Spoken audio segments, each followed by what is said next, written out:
بسم اللہ الرحمن الرحیم۔ السلام علیکم۔ تمام ویڈیو اپڈیٹس کے لیے میرے چینل کو سبسکرائب کیجیے اور بیل آئیکن کو بھی ضرور پریس کر دیجیے گا تاکہ آگے آنے والی ویڈیو کے نوٹیفیکیشن آپ کو بر وقت ملتے رہیں۔ تو چلیے کہانی کی طرف چلتے ہیں۔ ایک سچا واقعہ جو پشاور کے قریبی علاقے میں نیلم اور اس کی فیملی کے ساتھ پیش آیا۔ نیلم کی عمر 13 سال تھی۔ وہ لوگ ایک چھوٹے سے گھر میں رہتے تھے۔ ان کا ابو ایک سرکاری ملازم تھا۔ ان لوگوں کا خواب تھا کہ ہمارا بھی ایک پیارا اور بڑا سا گھر ہو۔ ان کی زندگی اچھے سے بسر ہو رہی تھی۔ چھوٹی سی فیملی تھی، کافی خوش تھے۔ پھر نیلم کے ابو کچھ پیسے جمع کرنے لگے اور ایک 5 مرلے کا پلاٹ خرید لیا، لیکن گھر پر کسی کو نہیں بتایا، کیونکہ اس نے سوچا جب گھر کا کام شروع ہو جائے گا تب گھر والوں کو خوشخبری دوں گا۔ ایسے ہی کچھ دن گزر گئے۔ ساری فیملی ہنسی خوشی اپنی زندگی بسر کر رہی تھی۔ نیلم اسکول جاتی، امی گھر کے کام میں مصروف اور ابا جاب پر۔ پھر ایک رات نیلم کی امی کو خواب آیا کہ اس نے دیکھا کہ ہمارا ایک پلاٹ ہے پشاور کی بہت مہنگی کالونی میں۔ اس کے سامنے ایک بہت بڑا اسکول ہے جہاں نیلم پڑھتی ہے، اور جنرل اسٹور بھی ہے۔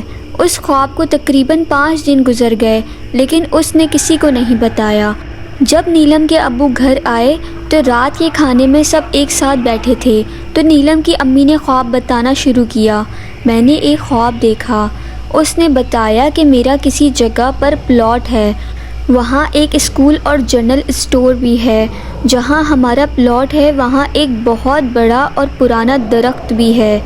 یہ ساری بات سن کر نیلم کے ابو ایک گہری سوچ میں پڑ گئے۔ اس سے کیسے معلوم ہو گیا؟ بہرحال نیلم کے ابو نے اسے بتا دیا کہ آپ کا خواب سچا ہے۔ نیلم کی امی نے کہا اگر جھوٹ ہو تو ہی اچھا ہے۔ نیلم کے ابو نے کہا کیا بول رہی ہو؟ ہمارا سپنا تھا ایک بڑا گھر ہو، ہماری بیٹی کا اچھا مستقبل ہو۔ جب اللہ پاک نے ہمیں اپنا گھر بنانے کا موقع دیا، اب آپ بول رہی ہو کہ ایسا نہ ہی ہو تو اچھا ہے۔ دوسرے دن نیلم کا ابا نقشے والے کے پاس جاتا ہے اور بلڈر سے بھی بات کرتا ہے۔ اگلے دن نقشے والا بندہ پلاٹ دیکھ کر بولتا ہے کہ میں اس مکان کا نقشہ نہیں بناؤں گا۔ نیلم کے ابا کیوں بھائی؟ وجہ ہم آپ کو پورے پیسے دیں گے۔ لیکن نقشے والا اس کی بات نہیں سنتا اور چلا جاتا ہے۔ دوسرے دن نیلم اور اس کے ابا پلاٹ پر جاتے ہیں اور وہاں اس درخت کو کاٹنے کا بولتے ہیں، لیکن اس درخت کو کاٹنے کے لیے کوئی مزدور نہیں ملتا۔ نیلم اور اس کا ابا گھر واپس آ جاتے ہیں۔ پھر دوسرے دن نیلم کی امی ایک کالا بکرا منگواتی ہیں اور اسے پلاٹ والی جگہ پر ذبح کروا دیتی ہیں۔ اس کے بعد درخت کاٹنے کے لیے مزدور بھی مل جاتا ہے اور نقشہ بنانے والا بھی۔ پھر نیلم کا ابو اپنے ایک دوست کی طرف جاتا ہے، وہ بلڈر ہوتا ہے، اس کو بلڈر کا ٹھیکہ دے دیتا ہے اور گھر آ جاتا ہے۔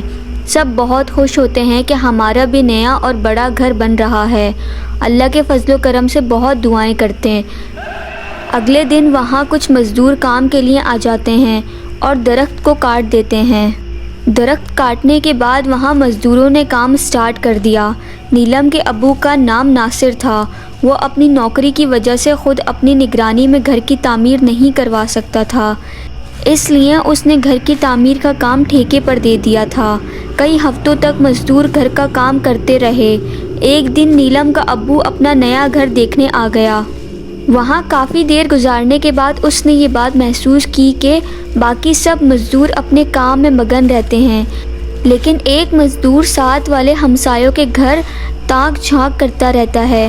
ناصر نے اس مزدور کو کچھ نہیں کہا اور خاموشی سے اپنے پرانے گھر واپس آ گئے۔ ناصر صاحب کو اگلے دن معلوم ہوا کہ وہ مزدور جو کل لوگوں کے گھروں میں جھانک رہا تھا، مکان کی چھت سے گر کر جاں بحق ہو گیا ہے۔ ناصر صاحب کو تھوڑی سی پریشانی تو ہوئی، لیکن اس میں ان کا کوئی قصور نہیں تھا۔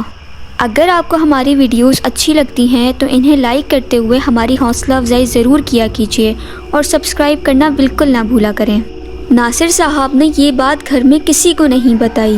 اگلے دن ناصر صاحب کے والد جو گاؤں میں ہی رہتے تھے، وہ ان سے ملنے شہر آ گئے اور ناصر سے کہا کہ تم نیا گھر بنوا رہے ہو اور تم نے ہمیں بتایا بھی نہیں۔ ناصر یہ بات سن کر خاموش ہو گیا۔ اس کے بعد ناصر کے ابو نے ناصر کو بتایا کہ میں نے رات کو خواب دیکھا کہ ایک مزدور تمہارے نئے گھر کی چھت سے گر کر جاں بحق ہو گیا ہے۔ میں نے خواب میں یہ بھی دیکھا کہ وہ مزدور ساتھ والے ہمسایوں کے گھر میں بھی جھانکتا تھا۔ ناصر اپنے والد کے منہ سے یہ بات سن کر پریشان ہو گیا۔ پھر اس نے اپنے والد کو ساری بات سچ بتا دی۔ کہا، ابا جان، آپ بالکل صحیح کہہ رہے ہیں، بالکل ایسا ہی ہوا ہے۔ اس واقعے کے بعد سب کچھ نارمل چلتا رہا اور گھر مکمل بن کر تیار ہو گیا۔ اس کے بعد ناصر اور اس کی فیملی اس نئے گھر میں شفٹ ہو گئے۔ انہوں نے پرانا گھر اپنے ماموں کو دے دیا۔ ناصر صاحب کو نئے گھر میں ابھی کچھ ہی دن ہوئے تھے کہ انہوں نے دیکھا کہ ساتھ والے ہمسائے اپنا گھر چھوڑ کر جا رہے ہیں۔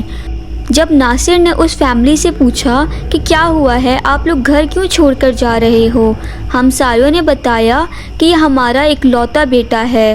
ناصر نے جب بچے کی طرف دیکھا تو وہ 14-15 سال کا ایک خوبصورت بچہ تھا۔ رمضان نے بتایا کہ آپ لوگوں نے جو درخت کاٹا تھا اس درخت پر جنات کا بسیرا تھا۔ یہ بات پورے علاقے میں مشہور ہے۔ ایک مرتبہ ہمارے بیٹے نے دیکھا کہ اس درخت پر ایک موم بتی جل رہی ہے۔ ہمارے بیٹے نے یہ بات ہمیں بھی بتائی، لیکن جب ہم نے دیکھا تو وہ ایسا کچھ نہیں تھا۔ اس کے بعد ہم نے یہ بات نوٹ کی کہ ہمارا بیٹا گھر کی کھڑکی سے آپ کے گھر میں موجود درخت کو دیکھا کرتا تھا اور اکثر کہتا تھا کہ اس درخت پر موم بتی جل رہی ہے، میں اسے دیکھ رہا ہوں۔ ابھی اس بات کو کچھ دن ہی گزرے ہوں گے کہ ہمارے بیٹے کی بینائی ختم ہونا شروع ہو گئی۔ ہم نے بہت سے ڈاکٹروں کو دکھایا، لیکن کسی ڈاکٹر کو اس کا مرض سمجھ نہیں آیا۔ جس دن آپ لوگوں نے وہ درخت کٹوایا، اس کے بعد ہمارے بیٹے کی طبیعت بہت زیادہ خراب رہنے لگی اور آہستہ آہستہ اس کی آنکھوں کی بینائی بالکل ہی ختم ہو گئی۔ اب ہمارے بیٹے کو بالکل کچھ بھی نظر نہیں آتا ہے۔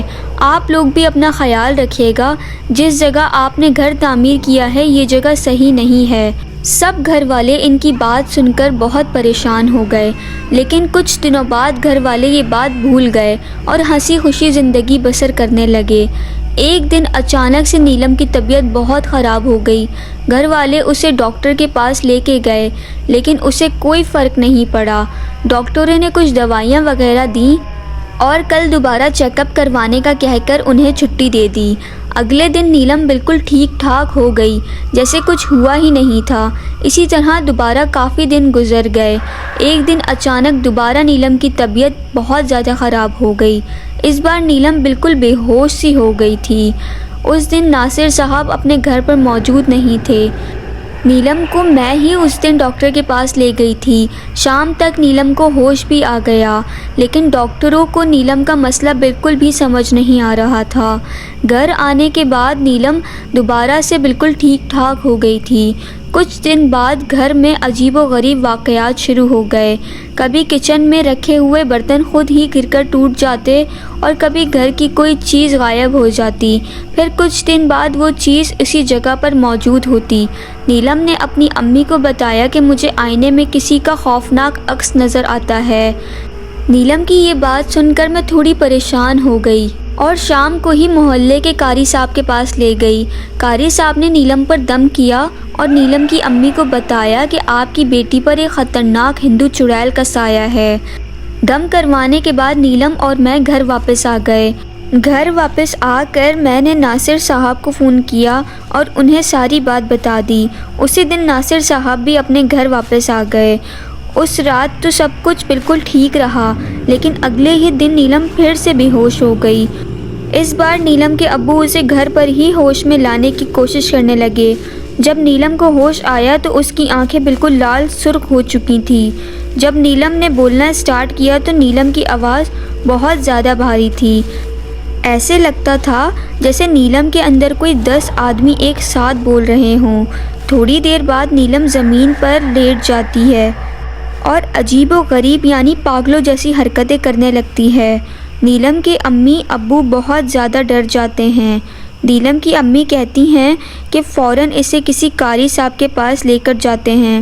پھر نیلم اور اس کے امی ابو اسے کار میں ڈال کر ایک دوسرے قاری صاحب کے پاس لے جاتے ہیں۔ قاری صاحب کے پاس جاتے ہی انہیں پورا معاملہ بتاتے ہیں اور اپنی بیٹی کا علاج کروانے کو کہتے ہیں۔ قاری صاحب کوئی دم درود کرتے ہیں اور نیلم کے اندر سے چڑیل کو حاضر کرواتے ہیں۔ اب نیلم بہت ہی بھاری بھرکم آواز میں بات کر رہی تھی۔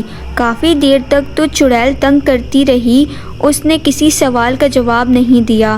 پھر آخر کار قاری صاحب کی محنت رنگ لے آئی اور چڑیل فر فر بولنے لگی۔ چڑیل کا کہنا تھا کہ نیلم کے والد نے جس جگہ گھر بنایا ہے وہاں پہلے صدیوں پرانا ایک درخت تھا۔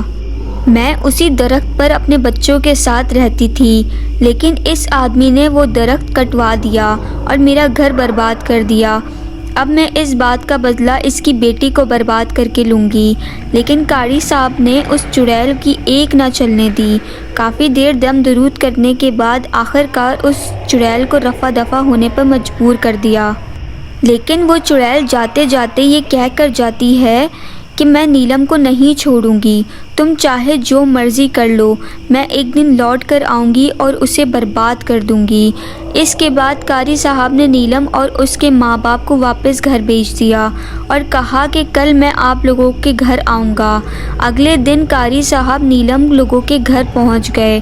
قاری صاحب نے گھر میں پڑے ہوئے پانی کے چھینٹے مارے اور کچھ کیل گھر میں ٹھوک دی۔ قاری صاحب کا کہنا تھا کہ میں نے جنات کو گھر سے نکال دیا ہے، لیکن آپ لوگ کبھی بھی اس گھر سے یہ کیلیں نہ نکالنا، ورنہ پھر آپ لوگوں کو نقصان اٹھانا پڑے گا۔ اس دن کے بعد گھر میں اس طرح کا کوئی بھی ناخوشگوار واقعہ پیش نہیں آیا۔ سب کچھ بہت اچھا چل رہا تھا۔ نیلم کے ساتھ پیش آنے والے ان واقعات کو سال بیت چکے تھے اور سب لوگ اس بات کو کافی حد تک بھول گئے تھے۔ 5 سال بعد نیلم کی بھی شادی ہو گئی اور وہ اپنے سسرال چلی گئی۔ نیلم کے ماں باپ نے یہ گھر کسی کو فروخت کر دیا اور اپنے پرانے گھر لوٹ گئے۔ نئے مالک مکان نے آتے ہی ان کیلوں کو نکال پھینکا اور کیلیں نکلتے ہی وہ چڑیل دوبارہ آزاد ہو گئی اور نیلم کے سسرال پہنچ گئی۔ اس دوران نیلم کا ایک بیٹا بھی پیدا ہو چکا تھا۔ سب کچھ بہت ہی اچھا چل رہا تھا، لیکن اچانک سے نیلم کا رویہ تبدیل ہو گیا۔ نیلم ہر کسی سے لڑنے جھگڑنے لگی۔ نیلم کے اس رویے سے اس کی ساس اور اس کا خاوند بھی تنگ آ گئے۔ ساس نے اپنے بیٹے کو کہہ دیا کہ نیلم کو اس کے ماں باپ کے گھر چھوڑ آؤ۔ یہ سنتے ہی نیلم آپے سے باہر ہو گئی اور نیلم میں پھر سے وہی چڑیل بولنے لگی۔ نیلم کے اندر چڑیل کو بولتا دیکھ کر اس کے شوہر اور ساس بھی ڈر گئے تھے۔ اس کے بعد نیلم پورے 2 دن تک بے ہوش پڑی رہی۔ ڈاکٹروں کو دکھانے کے باوجود بھی نیلم کو پورے 2 دن بعد ہوش آیا۔ اس کے بعد نیلم سے سب گھر والے ڈرنے لگ گئے تھے۔ جب سے یہ واقعہ ہوا تھا نیلم اپنے بچے کی طرف بھی کچھ خاص توجہ نہیں دیتی تھی اور نیلم کی شکل بھی دن بدن بگڑتی جا رہی تھی۔ نیلم ہر وقت غصے میں رہتی تھی اور چیختی چلاتی اور اپنے بال نوچتی اور سب گھر والوں کو کھا جانے والی نظروں سے دیکھتی۔ آخر کار نیلم کے شوہر نے ساری باتیں نیلم کے والد کو بتا دیں۔ پھر نیلم کا والد اور اس کا شوہر اسے لے کر ایک قاری صاحب کے پاس پہنچ گئے۔ قاری صاحب نے تھوڑی کوشش کے بعد چڑیل کو نیلم میں حاضر کر لیا۔ چڑیل نے قاری صاحب کو بتایا کہ میں وہی چڑیل ہوں جس کا گھر اس کے والد صاحب ناصر نے برباد کیا تھا۔ اب میں واپس لوٹ آئی ہوں اور اس کی بیٹی کو برباد کر دوں گی۔ میں اس کا گھر بھی اسی طرح اجاڑوں گی جیسے اس کے باپ نے میرا گھر اجاڑا تھا۔ قاری صاحب نے دم درود کرنے کے بعد اس چڑیل کو پھر سے نیلم کے جسم سے نکال دیا تھا۔ قاری صاحب نے نیلم کو ایک تعویذ بنا کر دیا اور اس سے کہا کہ اس تعویذ کو گلے میں باندھ لو اور کبھی بھی خود سے دور مت کرنا۔ قاری صاحب نے نیلم کو پڑھنے کے لیے کچھ وظائف بھی بتائے اور نماز کی پابندی کا بھی کہا۔ اس دن کے بعد نیلم بالکل ٹھیک ٹھاک ہو گئی۔ اب اس واقعے کو بھی کافی سال گزر گئے ہیں اور نیلم بھی خوشگوار زندگی گزار رہی ہے۔ تو آپ کو یہ کہانی کیسی لگی؟ اپنی رائے کا اظہار کامنٹ سیکشن میں ضرور کریں۔